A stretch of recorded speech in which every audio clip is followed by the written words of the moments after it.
आज की क्लास में हम स्टार्ट करते हैं potential at a point due to electric dipole.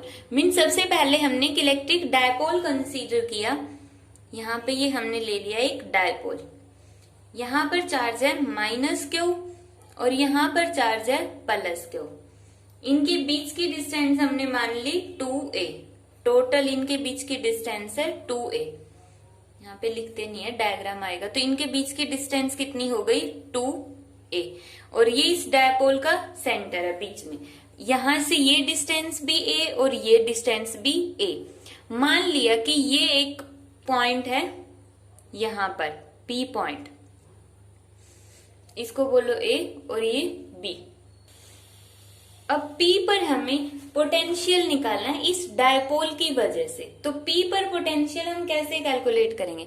सबसे पहले तो P की डिस्टेंस देख लेते हैं। मान लिया कि इसकी डिस्टेंस इसके सेंटर से, जो इसका सेंटर है O, उससे कितनी है R है। और डायपोल मोमेंट की डायरेक्शन कहां से कहां तक होती है? माइनस क्यू से प्लस क्यू। तो ये हो गई डायपोल मोमेंट की डायरेक्शन P।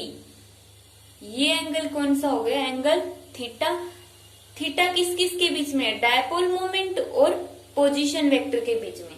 P पर हमें निकालना है पोटेंशियल कितना होगा। P की डिस्टेंस B से कितनी होगी? P की B से डिस्टेंस है R2 और P की A से डिस्टेंस है R1। A से डिस्टेंस है इसकी R1। अब देखो, अब हमें P पर निकालेंगे। P पर पोटेंशियल निकालने के लिए सबसे पहले हम एक चार्ज की वजह से देख लेते हैं। मान लिया कि जो A पॉइंट पर एक चार्ज प्रेजेंट है माइनस क्यू, तो इस चार्ज की वजह से P पर पोटेंशियल कितना होगा? तो हम लिखेंगे potential at point P due to minus q at A। जो A पर माइनस क्यू चार्ज रखा हुआ है, इसकी वजह से पोटेंशियल कितना होगा? तो हमने मान लिया यहाँ पे पोटेंशियल होगा VA। पोटेंशियल का फॉर्मूला क्या होगा? Q divide by 4 pi epsilon not. Q की बजाय यहाँ पे क्या आएगा? माइनस क्यू, क्योंकि पोटेंशियल के अंदर हम सिंबल साथ में लेते हैं। तो ये माइनस क्यू R1। अब कहां पर निकालना है? P पर। किसकी वजह से? माइनस क्यू की वजह से। इन दोनों में डिस्टेंस कितनी हो गई? R1 हो गई। बट अब इसको इक्वेशन फर्स्ट मानो, चलो छोड़ ही देते हैं, हम डायरेक्ट वैल्यू पुट कर देंगे। R1 की वैल्यू हम कैसे कैलकुलेट कर सकते हैं? यहां से सोचो कि R1 की वैल्यू हम कैसे निकालेंगे। ये डिस्टेंस है यहां से यहां तक की A, ये है R और ये है R1। ना तो यहाँ पे कोई एंगल दिया हुआ है कि 90 डिग्री का एंगल दे दिया तो हम निकाल लें। तो हम इसको कैसे निकालेंगे? R1 बड़ी है, R1 की लेंथ बड़ी है किसके कंपैरिजन में? R के कंपैरिजन में। कितनी बड़ी है? P को आगे की तरफ प्रोड्यूस कर दो, प्रोड्यूस कर देंगे। फिर हम इससे एक परपेंडिकुलर ड्रॉ करेंगे। यहां से A पॉइंट से इसके ऊपर हम एक परपेंडिकुलर ड्रॉ करेंगे। तो ये एंगल कितने का हो गया? 90 डिग्री का हो गया। तो यहाँ पर ये हमने एक परपेंडिकुलर ड्रॉ कर दिया और इसको मान लिया C पॉइंट। अब इस टाइम पे जो AP है, AP मीन्स R1 किसके इक्वल होगी? PC। PC के इक्वल होगी। R1 किसके इक्वल होगा? PC के। और PC किसके इक्वल है? PC इक्वल है OP plus OC। Means PC complete किसके इक्वल हो गई? ये OC प्लस OP, दोनों का एडिशन कर दिया। अब OP की वैल्यू तो हमें पता है कितनी है? R। और OC की वैल्यू हमें कैलकुलेट करनी है। OC की वैल्यू हम कैसे कैलकुलेट कर सकते हैं? नीचे वाली ट्रायंगल कंसीडर करेंगे, ट्रायंगल AOC। जो ये वाली ट्रायंगल है इसको हमने लिया। यहाँ पे ये एंगल थीटा है तो ये एंगल भी कितना होगा? थीटा। वर्टिकली अपोजिट एंगल है। दो लाइंस के ये एंगल क्या होते हैं? वर्टिकली अपोजिट एंगल होते हैं। तो ये भी थीटा हो गया। अब यहां से हमें कैलकुलेट क्या करना? OC। तो हम क्या करते हैं? जो कैलकुलेट करना होता है उसको ऊपर लिख लेंगे OC। और जो दिया है, दिया क्या है यहाँ पे? OA ये दिया है, ये हमने नीचे लिख लिया। अब किसके इक्वल होगा? देखो, थीटा के सामने की साइड परपेंडिकुलर 90 डिग्री के सामने की साइड हाइपोटेन्यूज, तो ओ ए हो गया हाइपोटेन्यूज। AC है परपेंडिकुलर, तो OC क्या बच गया, बेस। तो यहाँ पे OC की वैल्यू किसके इक्वल आ गई, B/H क्या होता है, कोस ऑफ थीटा।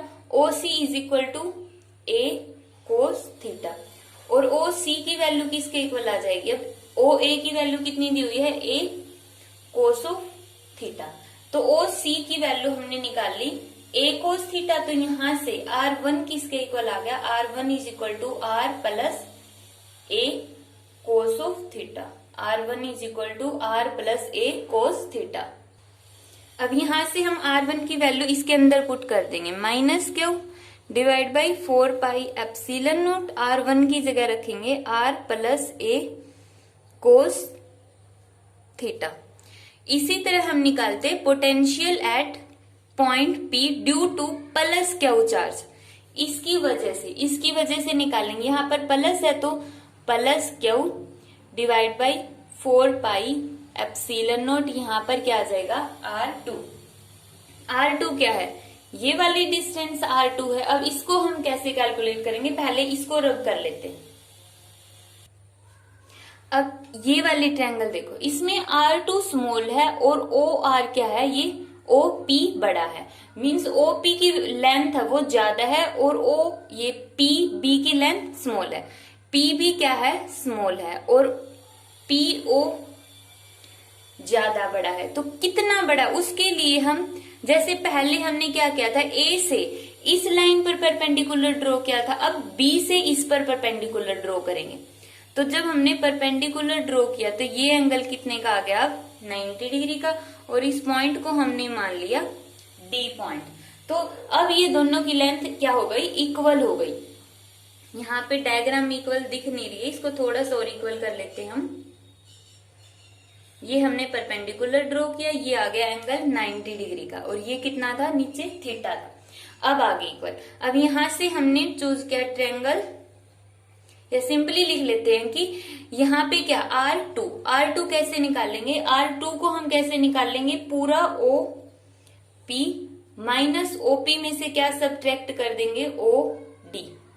OP की वैल्यू कितनी है, कंप्लीट OP की वैल्यू है R माइनस OD हमें नहीं पता। OD निकालने के लिए हमने ट्रायंगल ली OBD, ट्रायंगल OBD ट्रायंगल से हमने क्या लिया है, OBD ट्रायंगल से हमने निकालना क्या है, OD की वैल्यू निकालनी है। तो OD को ऊपर है क्या हमारे पास, OB की वैल्यू है, तो OB। वही थीटा के सामने की साइड परपेंडिकुलर, जो ये BD है वो तो क्या हो गई परपेंडिकुलर, और OD क्या हो गई, बेस। तो OB क्या है यहाँ पे, हाइपोटेन्यूज। 90 डिग्री के सामने की साइड क्या होगी, हाइपोटेन्यूज होगी। तो यहाँ पे ये आ गया कोस थीटा। अब OD की वैल्यू किसके इक्वल आ गई, OD is equal to OB cos theta, OB is equal to A cos theta. तो यहां से R2 किसके इक्वल आ गया, R minus A cos of theta. अब हम यहाँ पे पुट करेंगे इसकी वैल्यू, यहाँ पे पुट करने के बाद क्या आएगा, Q divide by 4 pi epsilon not. R2 की जगह हम पुट करेंगे A minus R minus A cos theta, R minus A cos of theta. अब टोटल पोटेंशियल कितना होगा, टोटल पोटेंशियल एट P कितना होगा, VA प्लस VB। इस पॉइंट पर टोटल पोटेंशियल एक तो इस चार्ज की वजह से, एक इस चार्ज की वजह से, मीन्स A और B की वजह से टोटल पोटेंशियल होगा, दोनों का सम। तो यहाँ पर हमने दोनों को ऐड कर दिया। जब हम ऐड करेंगे तो पहले ये कॉमन निकाल लेते, तो दोनों के अंदर से क्या निकलता है, दोनों में Q कॉमन है और 4 पाई एप्सिलॉन नॉट कॉमन है। तो यहाँ पे हमने कॉमन लिया Q by 4 pi epsilon not. अंदर क्या बचता है, यहाँ पे ये वाली टर्म पॉजिटिव है तो हमने पॉजिटिव वाले पहले लिख लेते हैं, 1 by R minus A cos of theta. फिर Q by 4 pi epsilon not बाहर निकाला, तो यहाँ पर क्या बच गया, माइनस 1 बाई नीचे कितना है R plus A cos of theta. यहां से हम एलसीएम लेते हैं। एलसीएम लेने के बाद कितना आएगा, R square minus A square cos of theta. तो यहां से क्रॉस मल्टीप्लीकेशन करेंगे। यहां पर हमने एलसीएम लिया और इसको सोल्व किया था, R plus A cos theta minus, अब यहां पे एज इट इज लिखेंगे, बाहर माइनस होगा तो अंदर का sign change, R plus A cos of theta, R से आर कैंसिल। तो यहां से वीपी की वैल्यू कितनी आ गई, VP is equal to q by 4 pi epsilon naught और अंदर 2a cos theta divide by R square minus A square cos theta. अब इसको अगर हम फर्दर सोल्व करते तो क्यू इंटू 2a किसके इक्वल होगा, dipole moment P cos theta और divide by 4 pi epsilon naught r square minus A square cos theta. ये आ गया P के ऊपर टोटल पोटेंशियल। इस P पर टोटल पोटेंशियल आ गया इन दोनों चार्जेस की वजह से। अब यहाँ पे हम इसके स्पेशल केसेस देखते हैं। अगर R की वैल्यू बहुत ज्यादा बड़ी है A के कंपैरिजन में, मीन्स डायपोल तो ये हो गया माइनस क्यू और प्लस क्यू, बीच की डिस्टेंस 2a, तो ये हो गई A और ये भी हो गई A, और R है वो बहुत बड़ा है, बहुत बड़ा मीन्स यहाँ पर ले लिया तो इस A के कंपैरिजन में ये तो हो गई A, इसके कंपैरिजन में जो R है वो क्या है, बहुत बड़ा है। तो उस केस में हम A को क्या कर देंगे, A को नेग्लेक्ट कर देंगे क्योंकि A बहुत ज्यादा स्मॉल है। तो इस कैलकुलेशन में हम A को नेग्लेक्ट करेंगे तो क्या आएगा, P cos theta divide by 4 pi epsilon naught, और यहाँ पे नीचे क्या आता है, R स्क्वायर। तो उस टाइम पे पोटेंशियल का फॉर्मूला इस P पॉइंट पर कितना आ जाएगा, P cos theta divide by 4 pi epsilon naught R square. ये फॉर्मूला डायरेक्ट भी याद होना चाहिए। सेकंड है, when P lies on dipole axis. जब P कहां पर होगा, डायपोल एक्सिस के ऊपर होगा। डायपोल एक्सिस मींस जैसे ये डायपोल हमने लिया A B, A पर चार्ज है माइनस क्यू, B पर चार्ज है प्लस क्यू, तो हमें P पॉइंट यहाँ की बजाय इसकी एक्सिस पर कंसीडर कर लो, यहाँ पर या फिर इस साइड कंसीडर कर लो। डायपोल की एक्सिस पर प्रेजेंट है तो उस टाइम पे ये एंगल थीटा था जो R, ये कहां पे था, P पॉइंट का जो पोजीशन वेक्टर है R, वो इसकी डायपोल मोमेंट के साथ बना रहा है P के साथ, ये एंगल थीटा।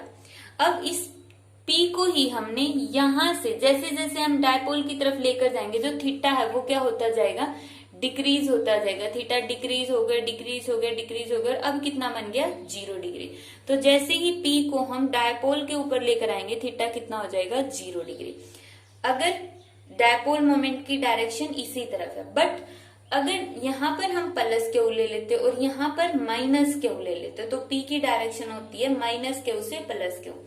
तो उस टाइम पे P की डायरेक्शन होगी ये और पोजीशन वेक्टर है इस तरफ, पॉइंट P इस तरफ है, तो थीटा की वैल्यू फिर कितनी हो जाती, 180 डिग्री।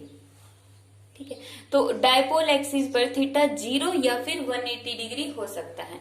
तो उस टाइम पे V किसके इक्वल होगा, V is equal to P by 4 pi epsilon naught R square, cos 0 1 और कोस 180 डिग्री -1, तो plus minus P 4 pi epsilon naught R square. ये हो गई डायपोल एक्सिस पर। जब P पॉइंट डायपोल की एक्सिस पर लाई करेगा तो उसके ऊपर पोटेंशियल हम इस फॉर्मूले से कैलकुलेट करेंगे। नेक्स्ट केस है, when P lies on equatorial line. Equatorial line means जैसे ये डायपोल लिया हमने माइनस क्यू प्लस क्यू और बिल्कुल यहाँ पर इसका सेंटर है, बिल्कुल बीच में, इसके परपेंडिकुलर पर यहाँ पर अगर P लाइज करता है तो वो होगा उसका इक्वेटोरियल लाइन या इक्वेटोरियल पॉइंट के ऊपर।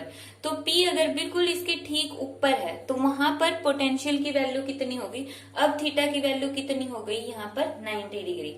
P ये रहा, P की डायरेक्शन तो इस तरफ है और एंगल इस तरफ है, तो एंगल कितना बन गया दोनों में, 90 डिग्री। तो VP cos of 90 divide by 4 pi epsilon naught R square, cos 90 की वैल्यू 0, तो V की वैल्यू कितनी आ गई यहाँ पर, 0 आ गई। तो इक्विटोरियल पॉइंट पर, इसके परपेंडिकुलर पर जो पोटेंशियल होता है वो कितना होगा, हमेशा 0 पोटेंशियल होगा। नेक्स्ट टॉपिक है relation between electric field intensity and electric potential. Electric intensity means electric field intensity ई के बीच में और पोटेंशियल के बीच में, ई और वी में क्या रिलेशन होगा।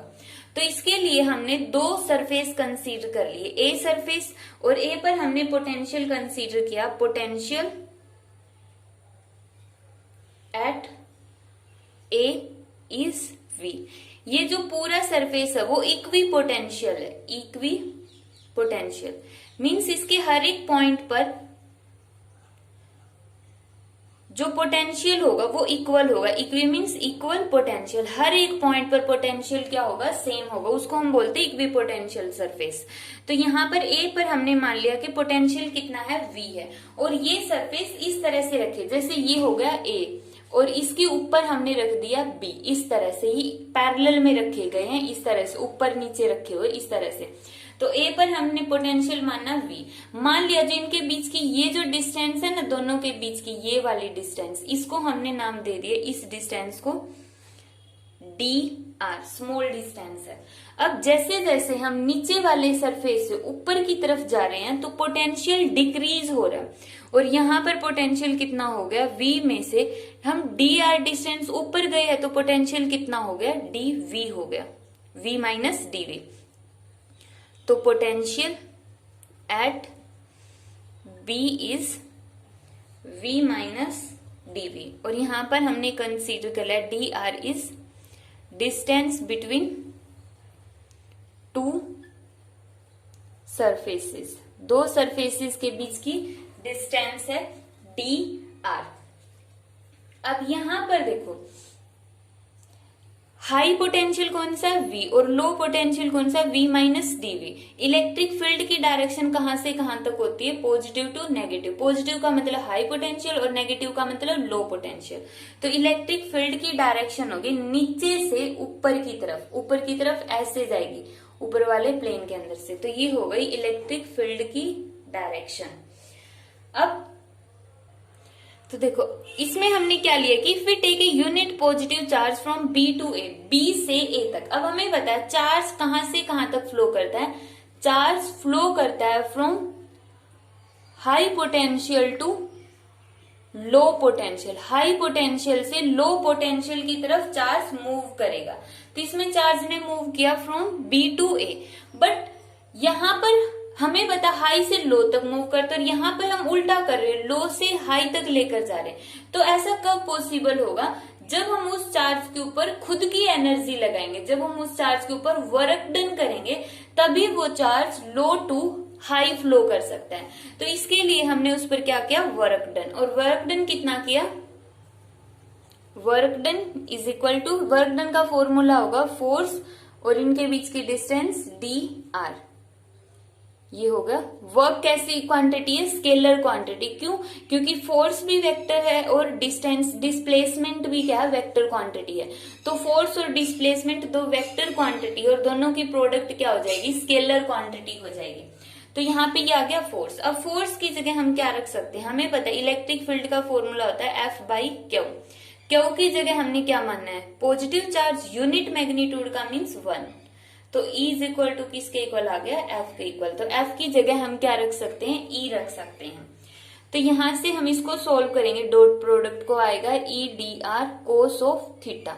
अब यहां से हमने वेक्टर हटा दिया है, अगर वेक्टर नहीं हटाओगे तो यहाँ पर हमें इस तरह से लिखना होता है कोस थीटा, या फिर सिंपल डॉट भी हटा दो और ऊपर से वेक्टर भी हटा दो। कोस थीटा, थीटा की वैल्यू कितनी होगी, देखो इलेक्ट्रिक फील्ड ऊपर की तरफ जा रही है और पार्टिकल नीचे की तरफ आ रहा है। इलेक्ट्रिक फील्ड ऊपर की तरफ और पार्टिकल नीचे की तरफ, तो एंगल कितना हो जाता है यहाँ पे, ये 180 डिग्री। तो कोस की जगह लिखेंगे 180। यहाँ पर हमने कोस की जगह रख दिया 180। Cos 180 degree is equal to -1 minus E d r. ये आ गया वर्क डन। और वर्क डन का फॉर्मूला हमने कल देखा था, किसके इक्वल होता है, V A minus V B.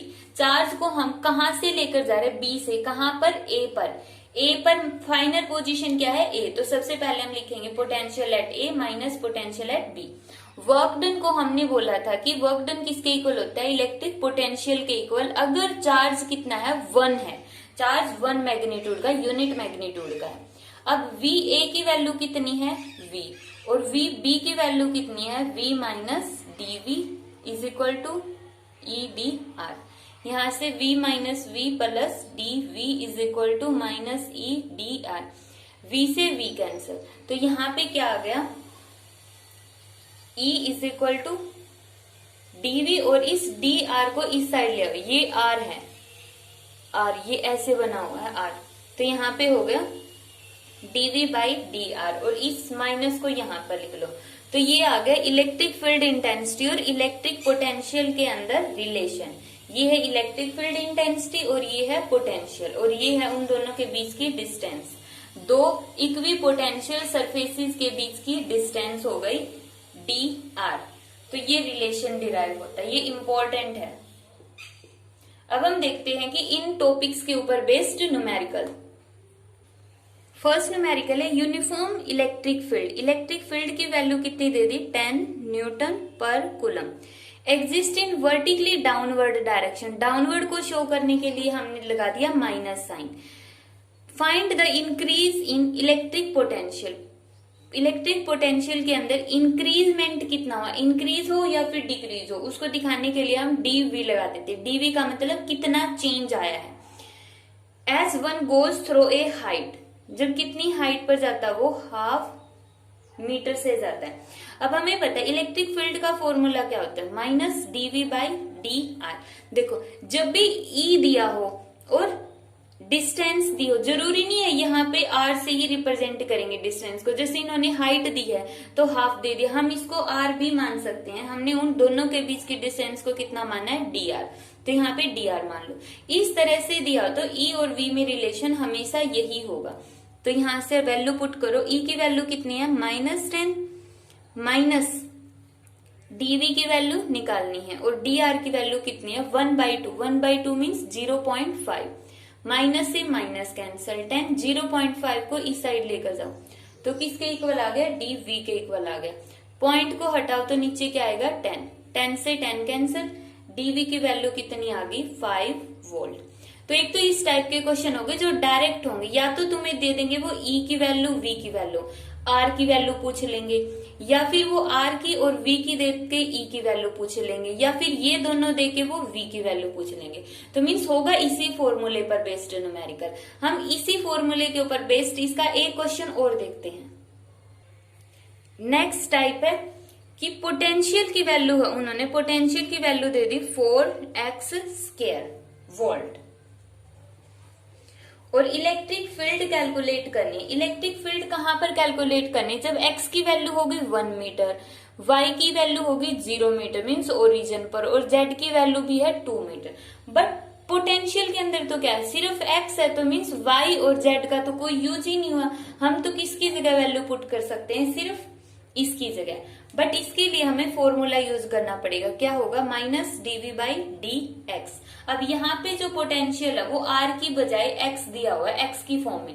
Means जो ये दो सरफेस होंगे वो x के अकॉर्डिंग वेरी कर रही है, उनके बीच की डिस्टेंस कितनी है, x के साथ वेरी करती है। तो यहाँ पे v की वैल्यू पुट करो, v की जगह पुट करेंगे 4x², minus sign as it is, 4x² का डेरिवेशन कितना होगा 8x, तो यहाँ पे आ गया 8x। अब -8x की वैल्यू कितनी दी, 1 मीटर, तो यहाँ पे पुट करेंगे 1 वैल्यू, तो कितनी आ गई -8 वोल्ट। इलेक्ट्रिक फील्ड की यूनिट कितनी होती है, -8 वोल्ट पर मीटर। तो ये आ गई हमारे पास इलेक्ट्रिक फील्ड इंटेंसिटी की वैल्यू इस पॉइंट के ऊपर। अब